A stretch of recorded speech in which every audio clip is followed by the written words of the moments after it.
प्रेरक के चीतोस, जिस व्लॉग का आपको बेसब्री से इंतजार था, फाइनली वो व्लॉग आ चुका है। और वो व्लॉग क्या है उसकी पूरी इंफॉर्मेशन आपको देंगे हमारे प्रेरक sir. So first of all इसको व्लॉग नहीं, इसको वीडियो बोलते हैं, इंफॉर्मेटिव वीडियो। यस। और भाई आप लोगों को थंबनेल और टाइटल देख के पता चली गया होगा, बहुत सारे लोगों में, जैसे कि मैंने लास्ट व्लॉग में बताया था कि भाई बहुत सारे लोगों की बहुत सारी अलग अलग कमेंट्स आ रही है कि आप लोग घूम के तो आए, बट सबसे मेन अपना गुजरातियों का जो होता है वो पैसा कितना लगा, बराबर। तो आज का ये पूरा वीडियो होने वाला है उसी के ऊपर कि जो हमने और रुचा ने, मतलब हम दोनों ने जो अभी लास्ट और रिसेंट ट्रिप हमारी की है कश्मीर की, उसमें कितना एक्सपेंस हुआ क्या नहीं, मैं आपको उसके प्रॉन्स एंड कॉन्स सब बताऊंगा, कहाँ पे कितना खर्चा हुआ। अगर आप लोग इन फ्यूचर जाने का सोच रहे हो तो कौन कौन सी चीजें आप लोगों को ध्यान रखनी है और कौन कौन सी चीजें है जो आपको यहाँ से मतलब जाने से पहले बुक करवा के जानी है, वो भी मैं बताऊंगा। और वो भी अगर बुक करवाने की रही तो कहां से बुक करवानी है वो भी बताऊंगा, बराबर। तो चलो फटाफट से ये वीडियो स्टार्ट करते हैं, लेट्स गो। अपने को अगर कहीं पे भी घूमने जाना हो तो उसके लिए सबसे पहले और सबसे मेन है ट्रांसपोर्ट। अभी ट्रांसपोर्ट 3 तरीके से हो सकता है। सबसे पहला है अपना प्राइवेट व्हीकल, सेकंड है ट्रेन और थर्ड है फ्लाइट, बराबर। और अभी मैं और रुचा सूरत से जाने वाले थे, तो देखो यहाँ से कश्मीर का distance most probably 2500-2700 kilometre one side का है, यानी कि 6000 किलोमीटर आने जाने की राउंड ट्रिप हो जाती। और आपका भाई अकेला ड्राइव करता है, रुचा को अभी ड्राइव आती है बट इतनी प्रॉपर नहीं आती है कि उसको ऐसे रास्तों पे मैं कार चलाने के लिए दे दूं। मैं कई बार सूरत में चलाने के लिए उसको देने से डरता हूं। सेफ भी नहीं है अगर 2 लोग अकेले दो लोग हैं तो फिर नहीं है इतना सेफ। अगर और 2 लोग होते, जैसे कि और एक कपल होता तो फिर सोच भी सकते थे। और चलो दूसरे ट्रांसपोर्ट की बात करते हैं जो कि है ट्रेन। अभी ट्रेन में इश्यू क्या हो रहा था, फर्स्ट थिंग कि टाइम बहुत लग रहा था, 36 घंटे हमको लग रहे थे सूरत से, और वो भी प्रॉपर श्रीनगर जाने के लिए नहीं, जो अपना जम्मू का फर्स्ट स्टेशन है कटरा, यानी कि वैष्णो देवी जहां से हम लोग जाते हैं, वहां तक जाने का हमको लग रहा था 36 घंटा। और वहां से हमको फिर से कैब करके श्रीनगर जाना पड़ता। तो एक तो अपने को टाइम भी ज्यादा जा रहा था, प्लस हमको यहाँ से सूरत से कटरा की 3 टायर एसी की टिकट एक जन की सिंगल ट्रिप की हमको 2200 या 2300 रुपए की पड़ रही थी। और फिर वहां से हम लोग कैब करवा के जाए तो कैब के 1000 रुपए होते, मतलब कि 2700 रुपए तो हमारे सिर्फ जाने के लग जाते पर पर्सन। हाँ, कपल की बात नहीं कर रहा हूँ यहाँ पे, पर पर्सन की बात कर रहा हूँ। अगर कपल की बात होगी तो वो मैं आपको बता दूंगा कि भाई ये कपल की बात हो रही है और ये सिंगल पर्सन की बात हो रही है। अभी मैं आपको सिंगल पर्सन के 2700 रुपए बता रहा हूँ सिर्फ जाने के, आने का तो अलग से बराबर। तो फिर मैंने और रुचा ने सोचा कि यार देखो खर्चा भी थोड़ा हो ही रहा है और 36 घंटे ट्रेन में निकालने, मतलब अपने को प्रॉपर ज्यादा नहीं बट 3 मील यानी कि 3 बार खाना तो अपने को प्रॉपर चाहिए होगा। तो फिर मैंने और रुचा ने सोचा कि चलो यार हो ही रहा है तो एक तरीके से फ्लाइट बुक करवा लेते हैं। उसके 2 बेनिफिट्स थे, अपना टाइम भी बच जाता, बराबर, और घूमने का मजा भी आता, थकान भी नहीं लगती, बराबर।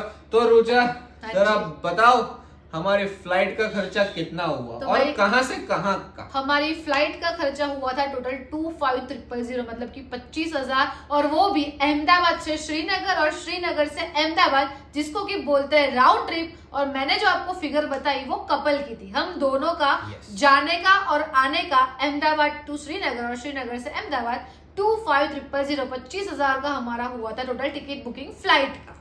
यस भाई, अब आगे बढ़ते हैं दूसरी चीज की ओर। अभी भाई हमने वो आपके ऊपर है, आपने ट्रेन की टिकट बुक करवाई, फ्लाइट की टिकट बुक करवाई, इट्स अप टू यू। अभी सेकंड चीज ये आती है कि भाई हम लोग वहां पहुंच तो गए, बराबर, बट वहां पे रहेंगे कहाँ? तो उसके लिए अपने पास है होटल्स।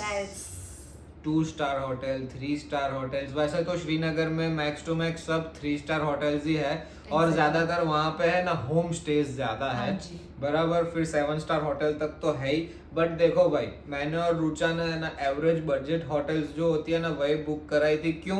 क्योंकि अपने को होटल पे करना कुछ नहीं था। हम लोग सुबह निकलेंगे, पूरा दिन घूमेंगे, शाम को डिनर करके वापस आएंगे और फिर सो जाएंगे। एग्जैक्टली बराबर। और अगर आप लोग ठंडी के सीजन में जा रहे हो वहां पे, तो एक चीज बहुत ध्यान से करना, बुक करवाने से पहले होटल रिसेप्शन पे कॉल करके पर्सनली उनको पूछना कि आपके यहाँ पे हीटर किस टाइप का है। एग्जैक्टली हमको तो हीटर एक टाइप का ही पता है। अगर वहां पे समझो कि रूम हीटर है, यानी कि इन्वर्टर एसी आता है जिसमें हाईएस्ट टेम्परेचर 30 डिग्री तक जा सकता है, अगर वो है तो वेल एंड गुड है। दूसरा, उससे थोड़ा और नीचे का हीटर जो आता है जिसको बोलते हैं ब्लैंकेट हीटर, वो ब्लैंकेट हीटर जो होता है वो जो आपका बेड होगा वो बेड को ही गर्म करेगा, बाकी का रूम ठंडा रहेगा। तो यहाँ तक बराबर है। मैं और रुचा रुके थे श्रीनगर में, वहां पे भी हमारे यहाँ पे होटल में ब्लैंकेट हीटर ही था। वो एडजस्टेबल है, मजा आता है सोने में, शांति से नींद आ जाती है। बट उससे भी नीचे वाला एक आता है जिसको वो लोग बोलते हैं वाटर बैग हीटर। भाई उसमें कुछ नहीं आता है, रबर की थैली आती है जिसमें वो आपको गर्म पानी भर के दे देंगे और बोलेंगे ऐसे लेके जो सबके घर में है अभी, बराबर। बट वो चीज क्या है कि वो आपको 1.5-2 घंटा जैसा गर्मी देगी, उसके बाद सीधी बात है भाई पानी तो ठंडा हो ही जाएगा। वहां की तो ठंडी की। और भाई वहां पे हम लोग रुके थे, उस टाइम का सबसे हाईएस्ट टेम्परेचर गया था -8 डिग्री। और समझ लो कि ऐसे रात को तो माइनस में ही होता था, बट दिन के पीक टाइम यानी कि 11 बजे जैसे भी -1 जैसा तो टेम्परेचर हमने देखा है वहां। 0 से तो नीचे ही रहता था। यस भाई। तो उस हिसाब से होटल्स हम लोगों ने बुक कराई थी। Yes. और होटल का टोटल कॉस्ट, श्रीनगर में हम लोग 4 नाइट रुके थे और तंगमर्ग में हम लोग 1 नाइट रुके थे। तो ये 5 नाइट का हमारा होटल कॉस्ट टोटल हुआ था 9,000 रुपए। यस 5 दिन 9,000। सबसे ज्यादा तंगमर्ग में हम जो रुके थे इन्वर्टर एसी वाला, वो बहुत ही बढ़िया, मेरा सजेशन है तो वो बुक कराना, वो बहुत ही बढ़िया रहता है एकदम। थोड़ा सा 2,000 अब जाता है वो होटल, लेकिन बढ़िया रहता है। यस। और तंगमर्ग यानी कि आप में से किसी को ना पता हो तो बता दूं कि जैसे कि अपना माउंट आबू है तो माउंट आबू के नीचे अंबाजी है, तलेटी रोड जिसको बोलते हैं। ये तंगमर्ग भी एक वैसी ही जगह है कि प्रॉपर गुलमर्ग से 13 किलोमीटर नीचे है। वहां पे क्या, तो वहां पे होटल्स भी अपने को अच्छे से मिल जाते हैं, क्योंकि भाई गुलमर्ग में तो अंधाधुन वो लोग इस टाइम पे पैसा मांगते हैं। एक रात का 15,000 20,000 वो लोग मांगते हैं, और अपने को वहां पे ऐसा कुछ करना नहीं था। एग्जैक्टली बराबर। चलो अभी आगे बढ़ते हैं। अपन ने होटल्स भी बुक करवा लिए। अब अगर वहां पे गए हैं हम लोग ट्रेन से या फ्लाइट से, तो अपन वहां पे घूमेंगे कैसे? अपने को चाहिए एक कैब, टैक्सी या जो भी आप बोल लो। तो मेरा सजेशन ये रहेगा कि आप लोग जो भी होटल अच्छे से बुक करो उसको ही पूछो कि सर हम लोगों को इतने इतने दिन घूमना है, तो हम लोगों को कोई अच्छा कैब ड्राइवर सजेस्ट करो। फर्स्ट थिंग, अगर आप लोगों को कोई अच्छा मिल जाता है तो ठीक है। बाकी मैं और रुचा जो होटल में रुके थे उसका भी जो भी नाम है, क्या है क्या नहीं, वो आपको डिस्क्रिप्शन में मिल जाएगा। हमने जिसको कैब ड्राइवर में लिया था उसका भी नंबर मैं नीचे डिस्क्रिप्शन में डाल दूंगा।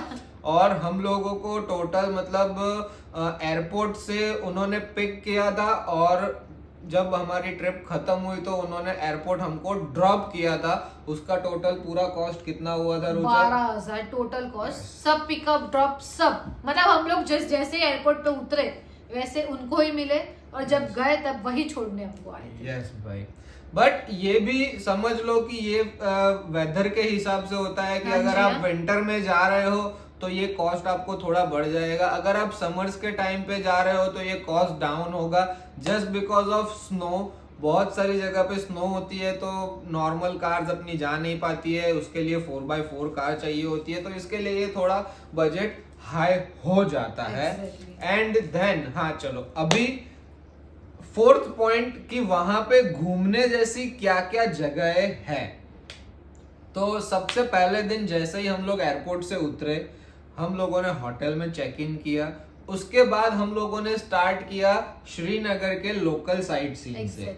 2-3 गार्डन्स देखे हम लोगों ने, जिसकी नॉर्मल फीस थी 25 बहुत, मतलब 50 रुपए कपल के थे। वहां पे हम लोगों ने 2-3 गार्डन देखे, सभी जगह पे 25 रुपीज अंदर गार्डन की फीस रहती है, वो अपने पॉकेट फंड रहती है, वो हम जाते, लेकिन जाना बहुत मजा, ऊपर का व्यू बॉस।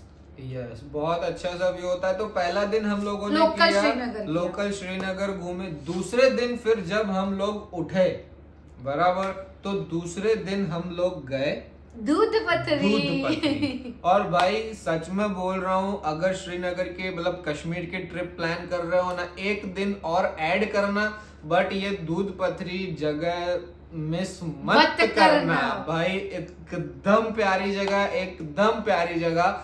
और एक मेन चीज और, श्रीनगर में आप कैब बुक कराओगे तो वो लोग आपको ऐसा बोलेंगे कि सब साइट सीन हम करवाएंगे, सब साइट सीन हम करवाएंगे।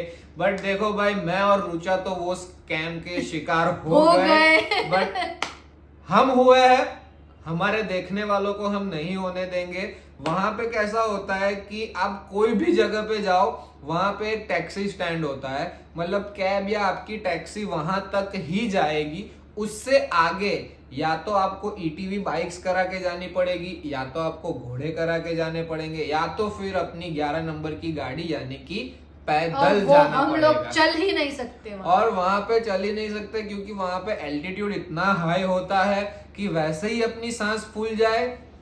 और भाई सीधी चीज है भाई, हम गुजराती हो, घूमने जाते हैं तो फिर हम यहाँ पे इतना नहीं चलते, तो वहां पे जाके थोड़ी चलने वाले। बराबर। तो सबसे मेन चीज, आप अगर कहीं भी जाओ, जैसे कि ये हमने बोला कि गुलमर्ग, अरे सॉरी दूध पथरी जाओ या कोई भी जगह पे जाओ, वहां पे आपको ऐसा ही मिलेगा। वो टैक्सी स्टैंड पे लाके आपको छोड़ देंगे और आपको बोलेंगे अभी आपको यहाँ से या तो आगे घोड़े करके जाने हैं या तो ईटीवी बाइक करके जाना। तो सबसे मेन, चलो हम दूध पथरी पहुंच भी गए। वहां पे हमने पूछा कि भाई घोड़ों की प्राइस क्या है। भाई आप सीरियसली सुनोगे, उन लोगों ने क्या क्या प्राइस बताई है हम लोगों को। उन लोगों ने हम 2 जनों का बताया 7,000 रुपए। 7,000 ज्यादा बताया था। 8,000 रुपए दूध पथरी में बताया। मतलब घोड़े के जो थे वो 8 बताए थे, और ईटीवी बाइक के 12 बताए थे। लेकिन ईटीवी बाइक में प्रॉब्लम ये आ रहा था दूध पथरी में कि वो सारे पॉइंट कवर नहीं करा। जो पॉइंट आपको घोड़ा कवर करा था, क्योंकि घोड़ा ढलान में भी चढ़ जाता है, पत्थर में भी चढ़ जाता है, लेकिन ईटीवी बाइक तो रोड टू रोड ही जाती है। तो वो ईटीवी में फिर हम लोगों ने जाना नहीं पसंद किया। हम लोगों ने वो घोड़े भी नहीं थे शायद, वो खच्चर थे, वो प्रॉपर घोड़े भी नहीं थे। तो वो लोग हमको 8-9,000 घोड़े के दोनों के बोले थे, लेकिन हम गुजराती लोग हैं भाई, हम लोगों ने बार्गेनिंग कराया। और वहां जाओ तो मेन थिंग इज दैट कि बार्गेनिंग इज मस्ट। अगर आप बार्गेनिंग कराओगे तो वो लोग करेंगे और करेंगे ही 10%। और आप लोगों को पता है हम दोनों ने दूध पथरी कितने में घूम लिया खच्चर पे दोनों का। तो हम दोनों का कपल में हुआ था 3500, हम लोगों ने उनको 3500 रुपए में बोला। वो लोग लास्ट 4,000 बोले, हम लोगों ने 3500 बोला।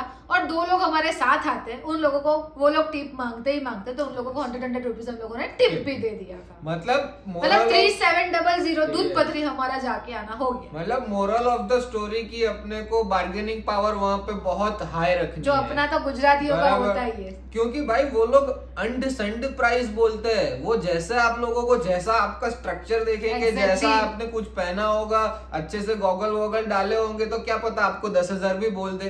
वो उनकी मर्जी के हिसाब से होता है। फिर अपने ऊपर है आप कितने में बार्गेनिंग और प्रीफर करो तो बस हॉर्स ही प्रीफर करना। ईटीवी प्रीफर मत करना, क्योंकि वो बहुत पॉइंट ज्यादा नहीं दिखाता है। यस। देन फिर हम लोगों ने गुलमर्ग भी, अरे सॉरी यार, मेरे को गुलमर्ग बहुत याद आ रहा है। गुलमर्ग जगह भी तो ऐसी है।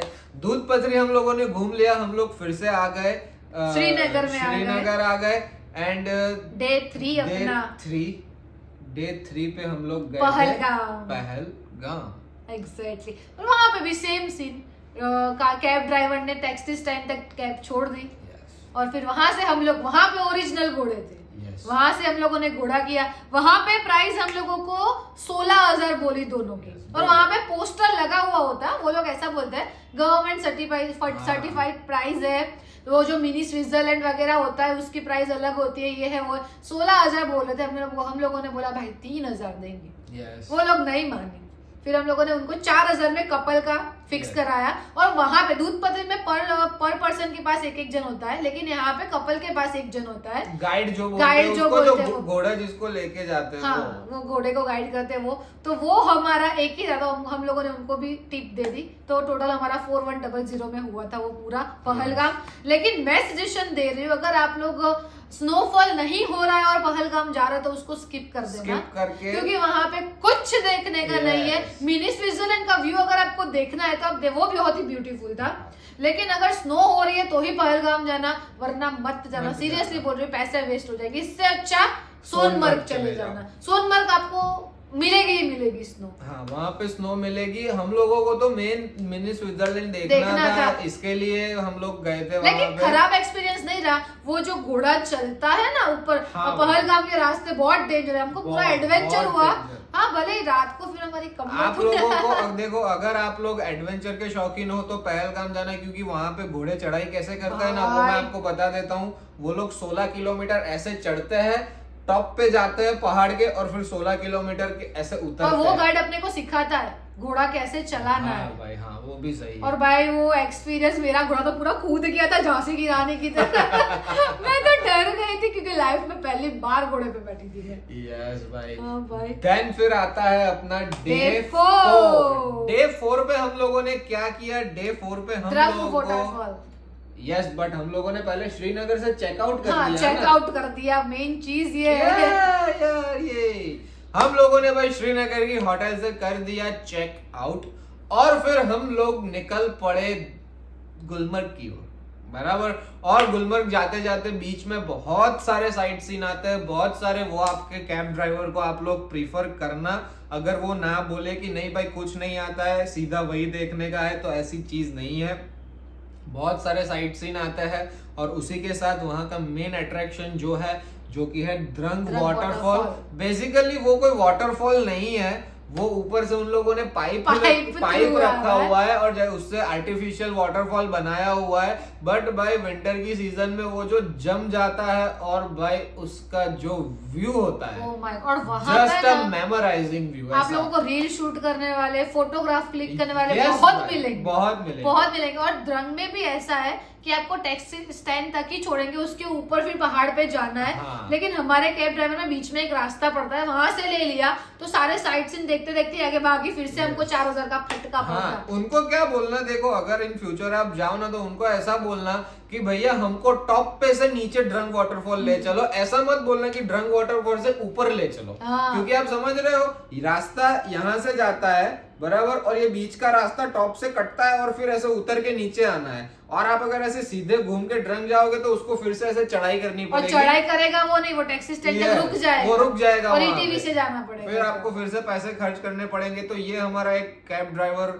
अच्छा बोल लो या कुछ भी बोल लो, उन्होंने ऐसा हमको एक एडवांटेज दिया और सजेशन दिया कि हम लोग ऐसे चलते तो आपके इतने पैसे बच जाएंगे। मैं बोला ठीक है भाई, पैसे बचे, इससे अच्छा अपने को क्या ही चाहिए। तब तक हम लोगों ने, रुचा ने जो आगे बताया आपको कि तंगमर्ग की होटल बुक करवाई थी, जो कि हमारे एंटायर स्टे की सबसे अच्छी होटल थी। तब तक हमने वहां पे चेक इन नहीं किया था। हमने वहां पे चेक इन किया शाम को 5 बजे एग्जैक्टली। 5-5:30 बजे हम लोगों ने वहां पे चेक इन किया। वहां पे मस्त रेस्ट वेस्ट किया, ये किया वो किया, थोड़ा बहुत वहां पे लंच फिर डिनर किया। उसके बाद उस दिन रुचा की बर्थडे थी, तो वहां पे केक कटिंग और की। और फिर भाई होटल अच्छी थी, एकदम से बढ़िया सा रूम, गरम तारक मेहता देखा था वहां पे, तारक मेहता देखा खाना खाते खाते। और फिर भाई नींद पूरी की हम लोगों ने उस दिन। सच में उस रात को नींद पूरी हुई थी, और नींद उस रात को पूरी करनी इसके लिए भी जरूरी थी। क्योंकि भाई नेक्स्ट डे हमको करना था एक तगड़ा सा एडवेंचर। चुम्मेश्वरी तेरी लैंग्वेज। हाँ भाई, चुम्मेश्वरी एक्सपीरियंस करना था।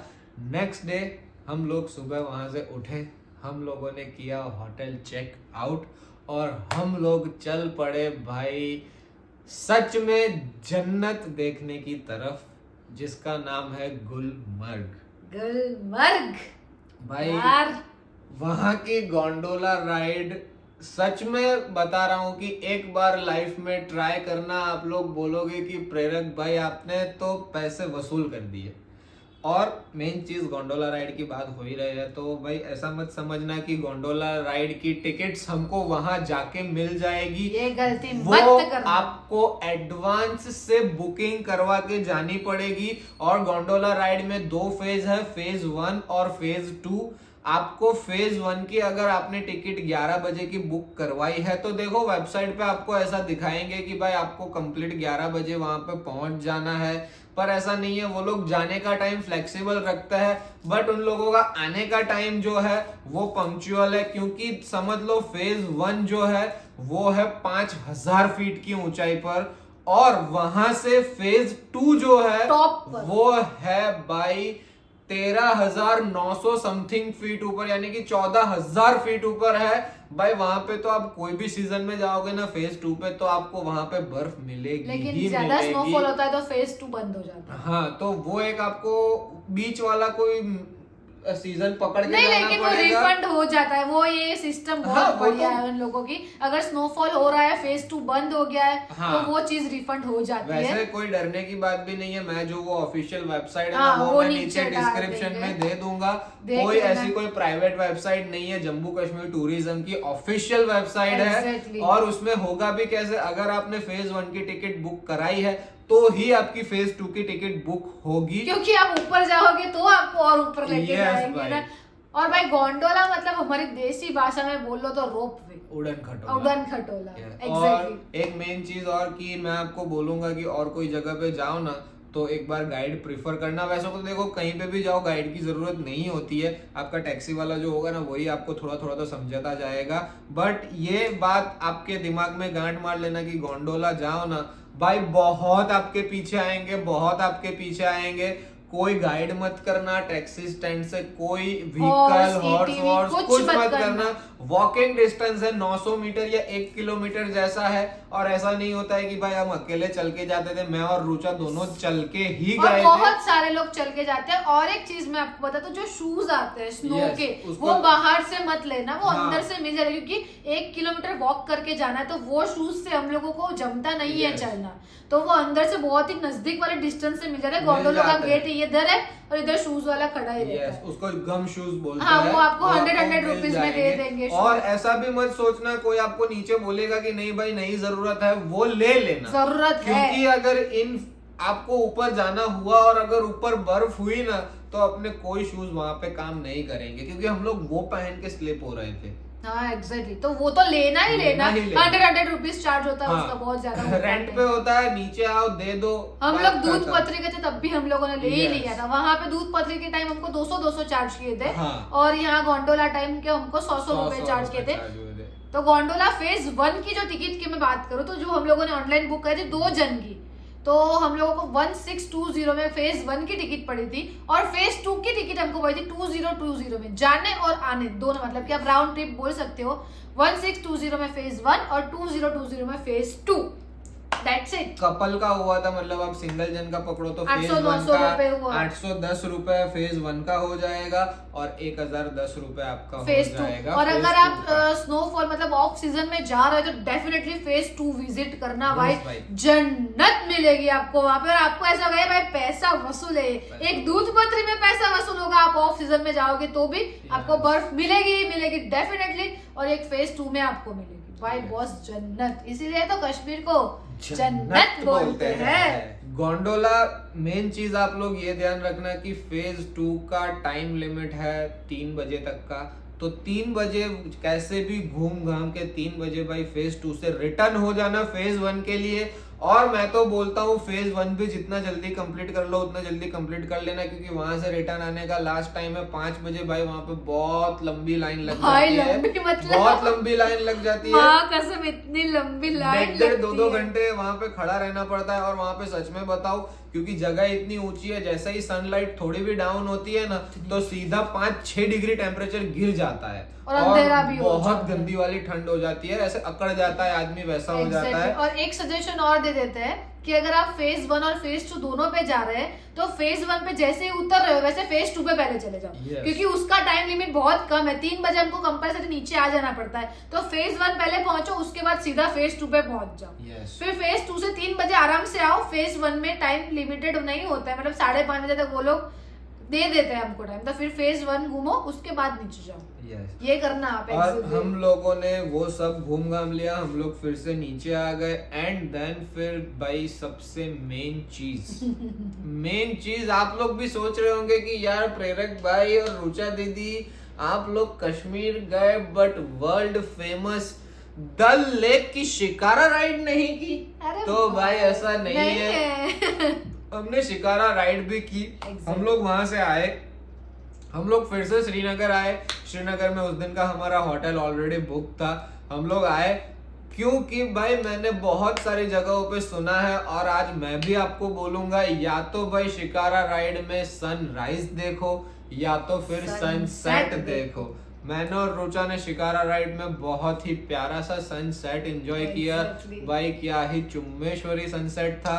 और उस दिन मेरा इतना हाथ जो है ना वो जम गया था क्योंकि उसने पानी में मैंने मस्ती में बस ऐसे ही पानी में हाथ डाल दिया। भाई लिटरली मेरा इतना पार्ट है ना पूरा लाल हो गया था कि अब भी फट जाएगा, अब भी फट जाएगा। भी बहुत इतना ठंडा पानी था। और मैंने तो स्ट्रिप वाला ड्रेस पहना हुआ था। भाई रुचा का शूट किया था हम लोगों ने वहाँ पे। आप लोगों ने देख लिया होगा वो। और वहाँ पे अगर आप जा रहे हो शिकारा राइड पे तो आप लोगों के पास बहुत सारे लोग आएंगे केसर बेचने के लिए, फ्लावर सीड बेचने के लिए, तो वो बिल्कुल ही मत लेना उन लोगों के पास। केसर कश्मीर जाके उसी शॉप से लेना जो गवर्नमेंट सर्टिफाइड हो। प्लस वहां पे अगर डल लेक पे जा रहे हो तो वहां पे फ्लोटिंग मार्केट है, वो भी देखना, वो भी बहुत ही ब्यूटीफुल सा व्यू है। और डल लेक के अंदर जो हाउस बोट होती है वो देखना। और शिकारा राइड वहां से प्रीफर करना जहां पे आजू बाजू में हाउस बोट बहुत ही कम हो, ताकि आप लेक का मजा ले सको थोड़ा सा, आप लोगों को मिल जाए। और शिकारा राइड की बात करें तो हमारी शिकारा राइड हुई थी 1500 रुपए की और हम लोगों ने 200 रुपए टिप दिया, तो 1700 रुपए की शिकारा राइड हुई थी। लेकिन उन लोगों ने हमको बोला कि अगर नेक्स्ट टाइम आपको आना है तो उन लोगों ने हमको कांटेक्ट नंबर दिया था, ये फोन नंबर पे कांटेक्ट करना ताकि हम शिकारा को पूरा डेकोरेट कर दे फ्लावर से। उन लोगों ने, और वो उनका कोई चार्ज नहीं लेते। अगर आपको शिकारा राइड शाम को करनी है, अगर आप सुबह उनको टोकन देके जाओ और बोल दो कि भाई हम शाम को आएंगे, थोड़ी डेकोरेट कर देना, तो फ्लावर वावर रख के वो आपको डेकोरेट करके देंगे। और वहाँ पे ना कश्मीरी ड्रेस पहनाने वाले भी बहुत सारे आते हैं, लेकिन टू बी ऑनेस्ट मेरे को वो पसंद नहीं है कि किसी का पहना हुआ मैं पहनूं, इसलिए मैंने तो नहीं पहना था। लेकिन अगर आपको पसंद है तो भाई कश्मीरी ड्रेस में भी लड़कियां बहुत ही प्रिटी लगती है, तो शिकारा राइड तो करना ही करना। लेकिन मेरे को नहीं पसंद है, मैं नहीं पहनती हूँ। शिकारा राइड हमने इसलिए डेकोरेट नहीं करवाई थी क्योंकि भाई हम लोगों ने जो शिकारा राइड की वो था हमारा लास्ट डे। फिर हम लोगों ने फिर से होटल में चेक इन किया, डिनर विनर हमारा कंप्लीट किया और फिर बैग वैग पैक करके सो गए। क्यों? क्योंकि दूसरे दिन उतनी दौड़ भाग ना हो, क्योंकि हमारी थी 12 बजे की फ्लाइट थी। और भाई मैंने पहली बार जिंदगी में सुना था कि डोमेस्टिक फ्लाइट के लिए भी 2.5-3 घंटा पहले एयरपोर्ट पहुंचना होता है। आप मानोगे नहीं, कश्मीर श्रीनगर एयरपोर्ट पे हम लोगों को हमारा लगेज कम से कम 5 से 6 बार चेक किया। जो गाड़ी हमको ड्रॉप करने के लिए आई थी उसको 3 से 4 बार चेक किया। हम लोगों को खुद को 4 से 5 बार चेक किया एंड देन फिर हमको फ्लाइट बोर्ड कराई। भाई बहुत टाइट सिक्योरिटी। और जिसको नहीं पता है उसको बता दूं मैं कि श्रीनगर एयरपोर्ट डोमेस्टिक एयरपोर्ट अभी बना, यानी कि पब्लिक के लिए। बाकी वो एयरपोर्ट आज की डेट में भी आर्मी के अंडर में है। अभी वो वाला रूल हट गया है, तो अभी इन फ्यूचर अगर वहां पे इलेक्शंस होंगे तो कोई सरकार आएगी। बाकी अभी तक तो वो पूरा का पूरा एरिया J&K पूरा का पूरा आर्मी के अंडर में है। बॉस आर्मी की बात ही मत करो भाई, इतनी यार स्ट्रिक्ट। और भाई सीरियसली सैल्यूट है। एंड चलो ये सब बातें भी हो गई अपनी। और अभी मेन चीज की भाई हम लोग सब घूमते घामते तो है, मैंने 3 या 4 बार बोल दिया कि हमने डिनर किया, ये किया, वो किया। तो हमारा टोटल अराउंड कॉस्ट इतने दिन का जो हम दोनों का ब्रेकफास्ट और डिनर, क्योंकि देखो हम लंच करते नहीं थे, हम लोग सुबह उठते थे, हैवी ब्रेकफास्ट करते थे एंड देन फिर सीधा रात को करते थे हम डिनर करते थे। एंड ये एक चीज मेरी गौर से सुनना, जो लोग नॉन वेज खाते हैं उनके लिए तो कश्मीर जन्नत है, बट भाई जो वेज खाते हैं हमारी तरह उन लोगों को बहुत दिक्कत आ सकती है आलू पराठे खा के, क्योंकि वहाँ पे वेज के ऑप्शंस बहुत कम है। और जहाँ पे है वहाँ पे इतना अच्छा वेज नहीं है भाई, नहीं है। हम लोगों का टोटल अराउंड कॉस्ट हुआ था समथिंग 8,000 जैसा हम लोगों का पूरा, मतलब खाने वाले का, शॉपिंग, मतलब घर वालों के लिए जो शॉपिंग। लेकिन एक जगह बता दूं, घाट नंबर 11 डल लेक का, उसके सामने पिज्जा हट है, जो लोग जा रहे हैं वो यार वहां पे ही जाना, पेट भर के खाना मिलेगा। सच्ची बता रही हूँ, वरना हम लोग तो 5 दिन से साले आलू पराठा ही खा रहे थे। तो घाट नंबर 11 सामने ही पिज्जा हट है, और अंदर जो लोग नॉनवेज खाते हैं उसके अंदर KFC भी है, सब है, फूड कोर्ट जैसा है। तो डेफिनेटली वहां पे जाना, घाट नंबर 11 याद रख लेना। तो कोई नहीं guys, that's it for today. हमारा जो भी टोटल एक्सपेंस हुआ खुद काउंट कर लेना। हमने आप लोगों को पूरा बता दिया। अभी देखो ये हमारा घूमने का स्टाइल है, हम लोगों ने बस आपको ऊपर से मतलब हम लोग तो जहां जहां घूमे और जो जो एक्सपेंस हुआ वो हमने आपको बताया। बट अब आप कौन सी सीजन में जा रहे हो, आप कैसा स्टे प्रेफर कर रहे हो, आप कौन सी कार प्रिफर कर रहे हो एज अ टैक्सी, वो सब में थोड़ा रेट फ्लक्चुएट हो सकता है। आप कौन से सीजन में जा रहे हो उस हिसाब से होटल्स के रेट फ्लक्चुएट हो सकते हैं।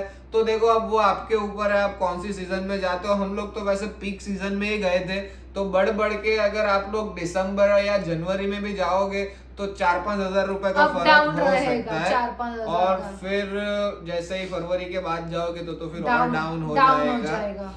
That's it for today guys। चलो तो आज का ये वीडियो करते हैं यहीं पे एंड। अगर आपको आज का ये वीडियो हमारा पसंद आया है तो give it a thumbs up. Channel पे नए हो तो डू सब्सक्राइब द चैनल। मिलते हैं आपको कल के नेक्स्ट व्लॉग में। Till then bye bye guys, good night, take care, love you all.